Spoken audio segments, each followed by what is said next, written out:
Hanggang saan ang kaya mong suungin?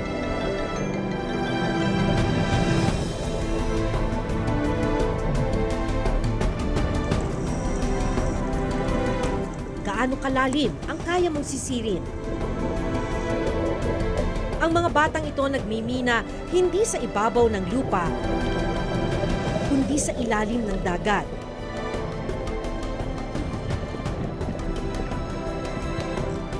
Para sa mailap na ginto at para sa inaasam na pag-ahon.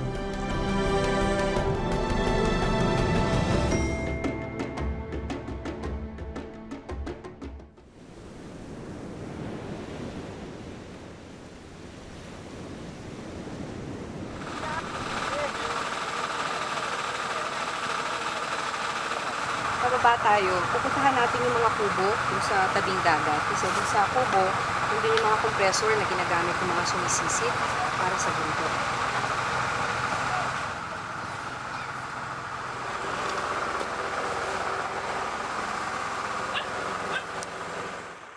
Sa pampang ng dagat, naabutan ko si Michelle habang hinihila ang sala-salabat na kawad ng hose na konektado sa isang kompresor. Ilang taon ka nung nagsimula ka nito? 9 years old. Bakit ang bata-bata mo pa nun? Bakit mo piniling sumisid? Para makatulong sa aking mga magulang. Minsan, walang ulam, minsan din walang kanin. Kaya gusto kong sumisid sa ilalim ng dagat para magkaroon ng pera, kahit ng bigas. Kasama ni Michelle sa pagsisid ang mga kapatid na sina Manilyn, 12 taong gulang, at si Dodong, 22 taong gulang. Minana na nila sa kanilang mga magulang na sina Mang Marlon at Aling Charlie ang ganitong hanap buhay.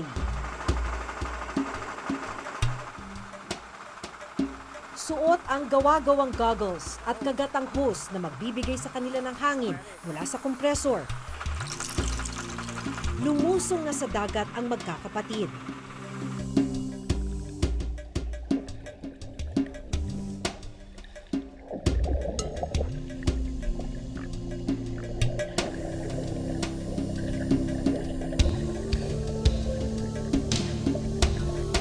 Pagdating sa ilalim, naglagay muna sina Michelle ng bato sa bewang na magsisilbi nilang pabigat para hindi sila lumutang.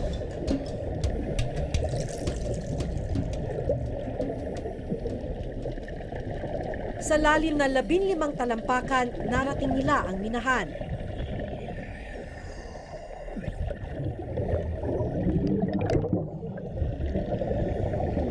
Ilang sandali pa, nagsimula ng magpala ng buhangin sa ilalim ng dagat sina Michelle. Nagbabaka sakaling may makuha silang ginto.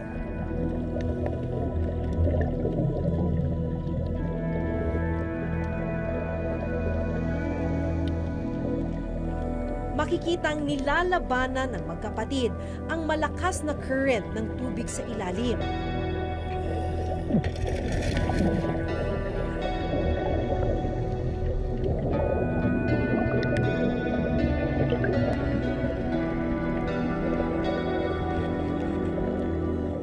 Kailangan din nilang takpan ang kanilang ilong para hindi mapasukan ng makapal na buhangin.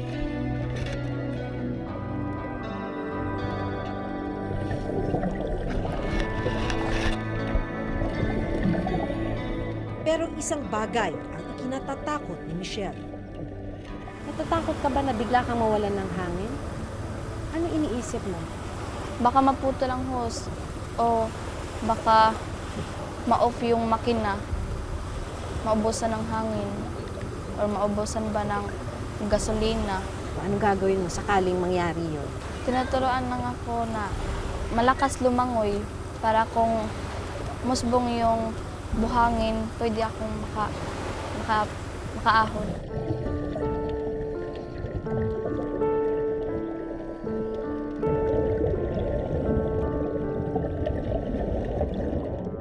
Sa kabila ng limitadong hangin na ibinibigay ng kompresor, buong puwersang pinapasa ng magkakapatid ang mga napunong sako.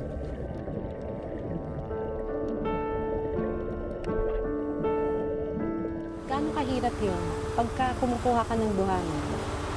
Ang hirap. Kasi pag kumuha pa ako ng buhangin, papasanin ko pa. Ano yung nararanasan mo sa ilalim ng tubig? Nakabahan lang. Baka musbong yung buhangin. Ano ibig sabihin nun? Matambakan kami. So yun yung kinakatakot mo, na habang naglalakad ka doon, bigla kang mabagsakan ng buhangin.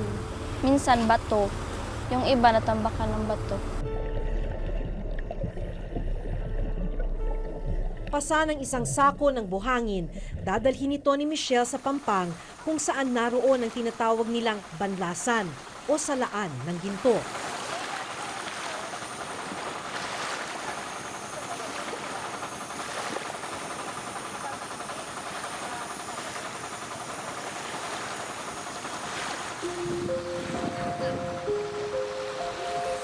Paulit-ulit itong gagawin ni na Michelle sa loob ng 4 na oras para makaipon ng mas maraming ginto.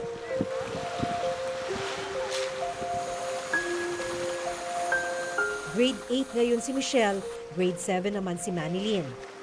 Pero may mga pagkakataon daw na kailangan nilang lumiban sa klase para magmina. Imbes na first pa ako, masikan na lang kasi umabsent. So sana first honor ka pa. Pero dahil sumisid ka, second honor. Kasi umabsent. Kailangan mong mag-absent, malungkot ka. Kung may gusto kang mangyari para sa pamilya mo, ano yun? Makaahon sa kahirapan para hindi na ako maka-absent sa school.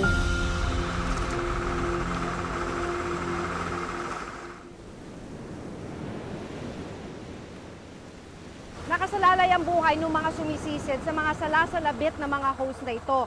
Alam nila na sa bawat sisid nila, walang katiyakan na aahon sila ng ligtas.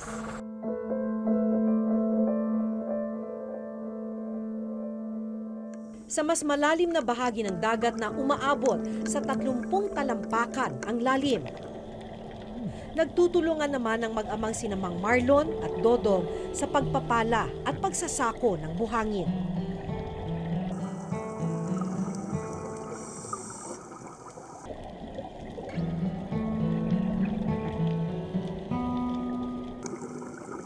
Trese anyos si Dodong nang magsimulang magmina sa ilalim ng dagat.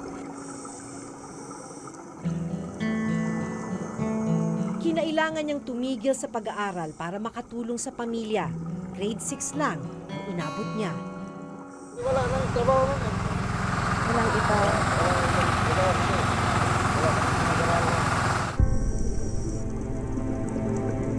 Bakit po mahirap sa ilalim ng dagat? Kasi malamig doon. Minsan nga, gumaganyan ng mga paa namin. Pagkagano. Oo. Kaya pag mapunta ka doon sa ilalim ng dagat, sumisilid ka, kaya kilos na kilos ka, parang hindi ka lalamigin.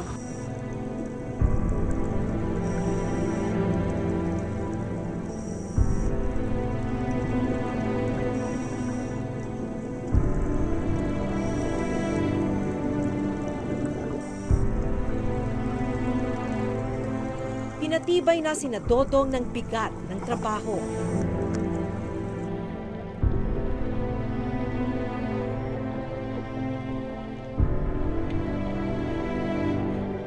Deceiving yung itsura ng dagat. Kung titignan mo, napakakalmado. Pero sa ilalim niyan ay may mga malapit sa disgrasya dahil sa pagsisisid sa paghahanap ng ginto.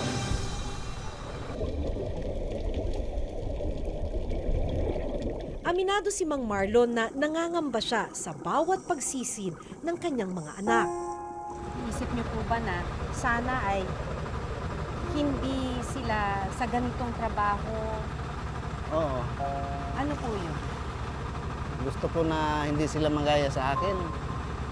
Magtrabaho doon sa ilalim ng dagat. Dahil delikado eh. Naawa po ba kayo sa kanila? Pag nakikita niyo silang sumisisid, Talagang naawa ako, ma'am. Dahil mahirap eh.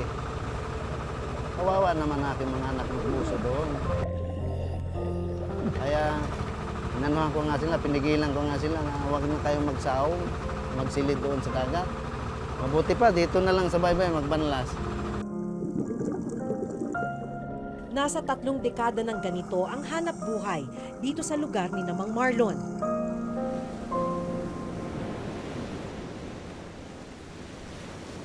Sa parehong baybayin, naghahanda na ring sumisid ang 12 taong gulang na si Marvin, kasama naman ang kanyang amang si Mang Val Rosales.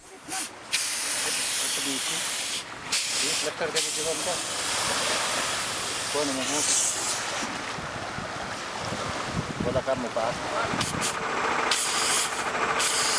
6 na taon nang nagmimina sa ilalim ng dagat si Mang Val, alam niyang mapanganib ang ganitong uri ng trabaho. Pero wala naman daw kasi silang ibang mapagkukunan ng kabuhayan.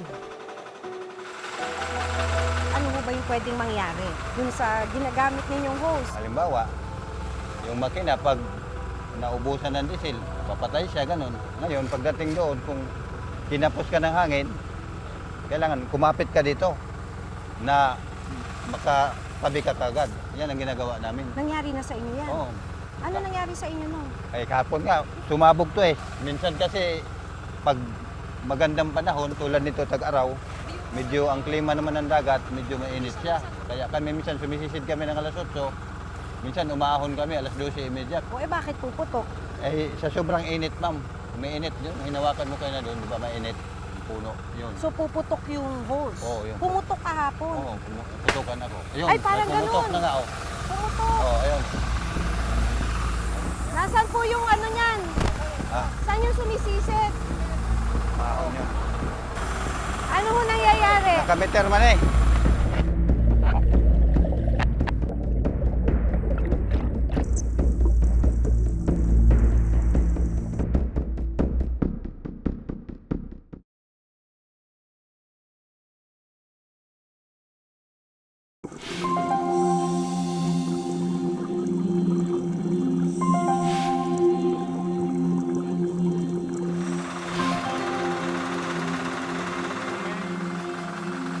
Habang kausap ko si Mang Val na naghahanda sa paglusong sa dagat, nangyari ang isa sa pinakakinatatakutan ng mga nagmimina sa ilalim. Sa sobrang init, ma'am.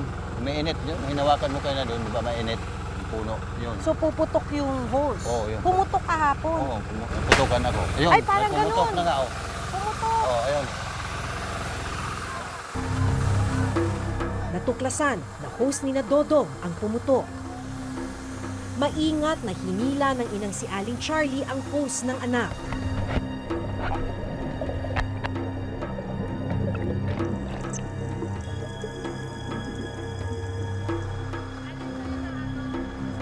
Ano naramdaman mo nung biglang pumutok dito? Ayun, oo, ayun.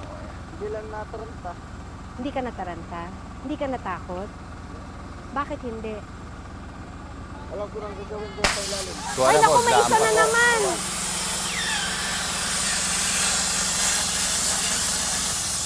Tingnan ko pa na napayusan at tibuto. Sino naman po yan? Kapatid niya yun. Kapatid mo? Gano'ng kalalim yung kapatid mo? Nasaan siya? Pareha. 5 di pa rin ang lalim? Nasa loob ba ng tunnel? Oo. Lagi ba nangyayari to? Minsan lang. Pero nakakatakot. Biglang mawalan ng hangin. Oo. Minsan may accident, minsan wala. Gagawin mo pa rin to, lulusong ka pa rin kahit na may ganitong mga aksidente. Gawin kasi wala nang trabaho nun eh. Pagkaahon sa tubig, agad inayos ni Dodong ang nabutas na hose. Yung mga pumutok na hose, mano-mano rin lang na nire-repair. Tapos pagka-repair nila ng ganitong paraan, yung mga sumisisid, babalik uli sa dagat. Di ba, pwedeng pumutok uli yan kung ganyan lang yung repair. Oo. Ulit-ulit na naman.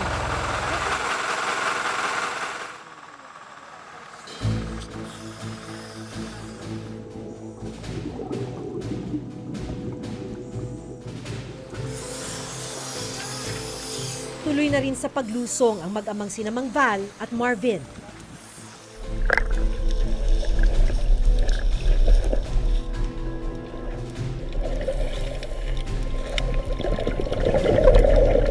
Iniisip ko lang po na ano mang mangyari, bahala yung Panginoon dahil marangal naman po itong trabaho na pinapasukan ko upang mabuhay po yung aking pamilya.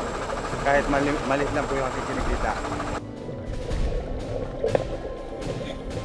Wala kung ibang choice dito na hanap buhay na iba ganun. Kundi puro ganito.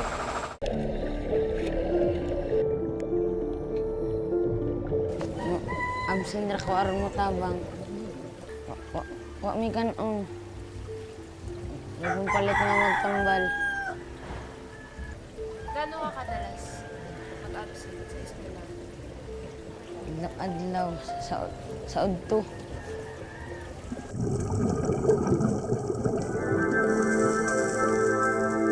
Palalim ng palalim ang hukay. Mas malalim, mas malaki raw ang tsansa na makahanap ng ginto. Pero dahil malabo na raw ang tubig at lumalakas na rin ang undercurrent sa ilalim ng dagat, nagpasya si Mang Val na tumigil muna at subukang muling sumisid kinabukasan. Bigo silang mag-amang makahanap ng ginto. Hindi kayo nakapuno ng sako? Hindi, pero kalahati lang. Ngayong araw na ito, walang kinita kami dahil kahit ng umaga malakas yung agos. Ngayon ng hapon, sobrang labo. Halos hindi na makita yung ilalim. Pero may mas mabigat na kalbaryo pa palang pinapasan si Mang Val. Isang taon nang iniinda ni Marieta ang bukol sa kanyang dibdib, ni minsan hindi siya nagpatingin sa doktor. Masakit siya, buong araw siyang masakit. Hindi naman ho. Pag nakainom ako ng gamot, nawawala din. 5 oras ang layo ng pinakamalapit na ospital sa kanila, wala rin daw silang perang pampagamot. Nahirapan kami kasi kunti lang ang income sa asawa ko. Tama lang sa amin, sa gastos sa araw-araw. Minsan, hindi rin ako nakakainom kasi walang pambili. So titiisin niyo na po yung sakit? Minsan, itutulog ko na lang para baka pagising ko, wala nang sakit. Bakit kailangan mo tagtabang sa imong papa? Aron makapalit ng bugas o tambal ni mama. Samantala matapos ang buong araw na pagmimina sa ilalim ng karagatan, Paano po makikita yung ginto? Meron mo ba? Ayan. Ito, kung tutuusin, malaki na rito kung kumpara mo dun sa iba. Pero mas malaki pa yung butil ng bigas kaysa dito. at para mas mabuo ang ginto, inilagay na nila ang mercury. Ilang pag-aaral na ang nagpatunay sa panganib na dulot ng exposure ng isang tao sa mercury, pero hindi ito alintana ni Dodong. Ang pinakahuling proseso, kailangang lutuin ang ginto para bumilog ito.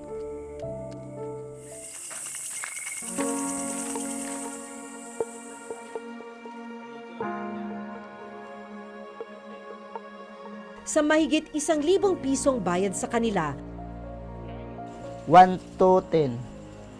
Kada isa. 2 for 10. lumalabas na tig 200 piso lamang ang mga kapatid at mga magulang ni na Michelle. Si Michelle at Manilyn iipunin ang kinita para gamitin nilang pangbaon. Ngayong gabi, kahit papano, may maiuulam at makakain ang kanilang pamilya. Isang araw na naman ang naitawid ng kanilang pamilya.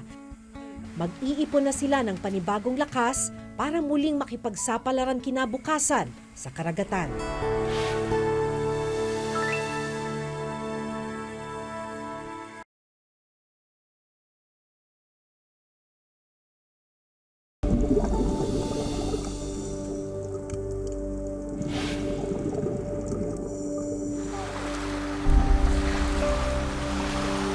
Sa kabila ng pagtulong sa kanyang pamilya sa pagmimina sa dagat, hindi napapabayaan ni Michelle ang kanyang pag-aaral. Patunay rito ang medalyang nakuha niya sa eskwela. Medal ko yan nung grade 6 pa ako. Ika-third honor ako niyan. Kung papapiliin ka ba, magmimina ka pa rin? Hindi dahil mahirap. Pursigido si Michelle na makakatapos siya ng pag-aaral. Gusto kong maging teacher para maturuan ng aking mga kapatid. Sabi kasi ng mga magulang ko, huwag kang mawala sa pag-asa. Naisip ko na pag mag-quit ako sa school, mas lalong lumala ang paghihirap namin.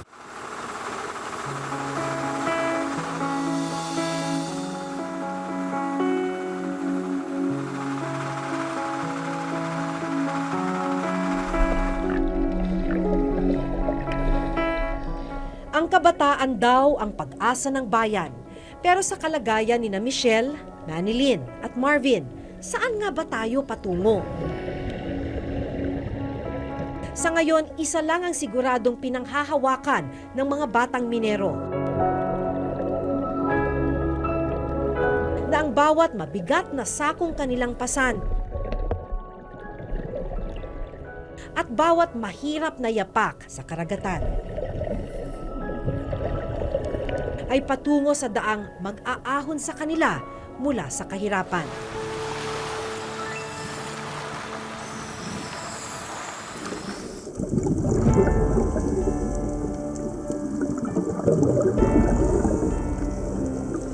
Ako si Maki Pulido at ito ang nakatala sa aking Reporter's Notebook.